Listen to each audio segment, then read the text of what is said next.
It was a rainy night when Daniel found himself standing alone at an old, forgotten train station. The rain had soaked his coat, and the cold seemed to seep deep into his bones. The station clock struck midnight with a hollow chime that echoed through the empty platform.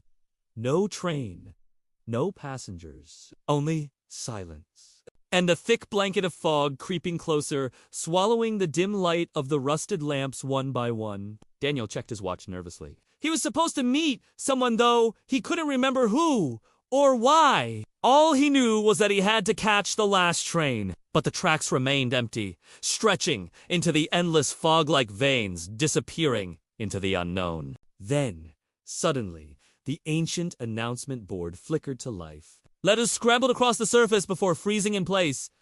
Train sent to you on arrival. 12:15 a.m. Daniel froze. His breath caught in his throat. Train 101.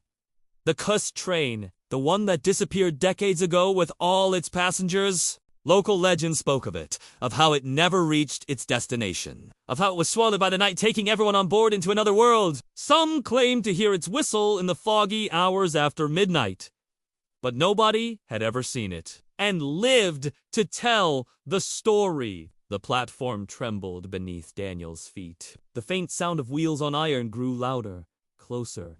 Then came the whistler haunting cry that pierced the silence like a scream from the grave. Through the fog, two glowing headlights appeared, cutting through the mist-like eyes staring straight into Daniel's soul. The train emerged slowly, impossibly long, its black steel body scarred and rusted, yet still moving with unnatural energy. The sound of grinding metal echoed as it screeched to a stop. The doors slid open with a moan. Inside, pale yellow lights flickered, casting shadows that seemed too long, too alive. Rows of passengers sat in silence, dressed in old-fashioned clothes. Their faces were pale, their eyes sunken, yet wide open. Every head turned toward Daniel the moment the doors revealed him. "Come in!"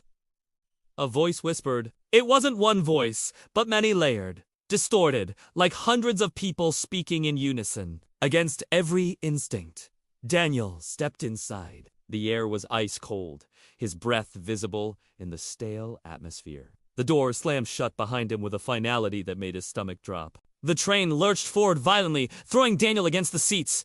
The world outside disappeared into a blur of fog. He tried to move down the aisle, but the passengers followed him with their empty stares. Their eyes dark, hollow seemed to pierce his mind, filling him with a dread he couldn't explain. A child's laughter echoed faintly from the far end of the carriage. Daniel turned sharply, but there was no child-only shadows shifting unnaturally along the walls. The whispering began again, louder this time, wrapping around him like invisible hands. They were chanting his name.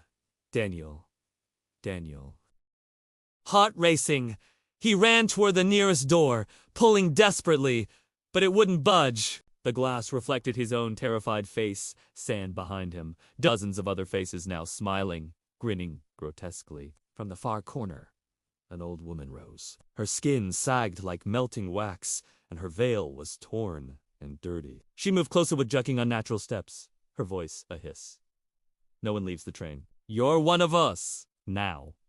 Daniel screamed, but the sound was swallowed by the roar of the engine as the train accelerated into the endless dark. The fog outside thickened until there was no trace of the world he had come from. Only the cursed train, hurtling forward through eternity. And the legend lived on. Some say that on stormy nights, if you stand by the abandoned station, you can hear the whistle of train 101. Some even claim to see it emerge from the fog, its windows glowing faintly with the trapped souls inside forever traveling, forever searching for the next passenger.